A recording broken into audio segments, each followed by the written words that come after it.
శ్రీ సత్యసాయి జిల్లా ధర్మవరంలో ఆరోగ్య శాఖ మంత్రి సత్యకుమార్ యాదవ్ ఆధ్వర్యంలో సంక్రాంతి అంబరాన్ని తాకాయి. గొరవయ్యలతో కలిసి మంత్రి సత్యకుమార్ యాదవ్ నాట్యం చేసి అందరినీ అబ్బురపరిచారు. తెలుగు సంస్కృతి, గ్రామీణ ఆటపాటలు నేటి తరం మర్చిపోకుండా ఉండాలనే ఉద్దేశంతో వేడుకలు నిర్వహిస్తున్నట్టుగా మంత్రి సత్యకుమార్ తెలిపారు. సంక్రాంతి సంబరాల్లో భాగంగా ఏర్పాటు చేసిన కోలాటం, కీలుగుర్రం, గొరవయ్య నృత్యాలు, హమాలి వెయిట్ లిఫ్టింగ్, చిల్లా కట్టి, బొంగరాలు, గోళిగుండ్లు లాంటి గ్రామీణ క్రీడలు చూసిన పాతతరం వారు తమ చిన్ననాటి జ్ఞాపకాలు నెమరువేసుకున్నారు.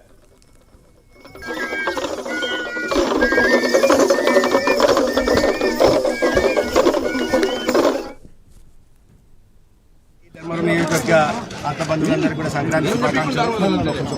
నిన్న ఈరోజు ధర్మవరం కళాశాల మైదానంలో సంక్రాంతి సంబరాలు జరుగుతున్నాయి. మన సంస్కృతి సాంప్రదాయాలు ఉట్టిపడేలాగా అనేక రకాలైన కార్యక్రమాలు జరుగుతున్నాయి. నృత్య రూపంలో కానీ లేదా సాంస్కృతిక కార్యక్రమాలు కానీ. సంక్రాంతి సందర్భంగా మనం ఆడుకునే సాంప్రదాయబద్ధమైన ఆటలు ఏవైతే ఉన్నాయో, గోలిగుండ్లు ఆడటం, బొంగరాలు లేదా గాలిపటాలు ఎగరేయడం, అదేవిధంగా క్రీడల పోటీలు, ఎంతో అనుభవంతో మన పెద్దలు మనకు అందించిన ఈ సంస్కృతి సంప్రదాయాల గొప్పతనాన్ని భావి తరాలకు తెలియజెప్పాల్సిన అవసరం ఉంది. కొత్త సంవత్సరం ప్రారంభంలో పంటలు ఇంటికి చేరే వేళ, రైతులందరూ సంతోషంగా ఉండే వేళ పండుగను జరుపుకోవాల్సిన అవసరం ఉంది. బంధువుల మధ్య బయట ప్రాంతాల్లో ఉంటున్న బంధువులు ఇంటికి రావడం, అందరూ కలిసి మెలిసి పండుగ జరుపుకోవడం, సమాజంలో ఎటువంటి అంతరాలు లేకుండా అలాంటి విషయాల్లోకి పోకుండా అందరం ఈ సమాజంలో ఉన్న వాళ్ళందరం ఒకటి సంక్రాంతి సందర్భంగా సంతోషంగా ఉండాలి. ఫ్యాక్షన్ల కారణంగా ప్రజలు ఒక అభద్రతా భావంలో ఉండేవారు.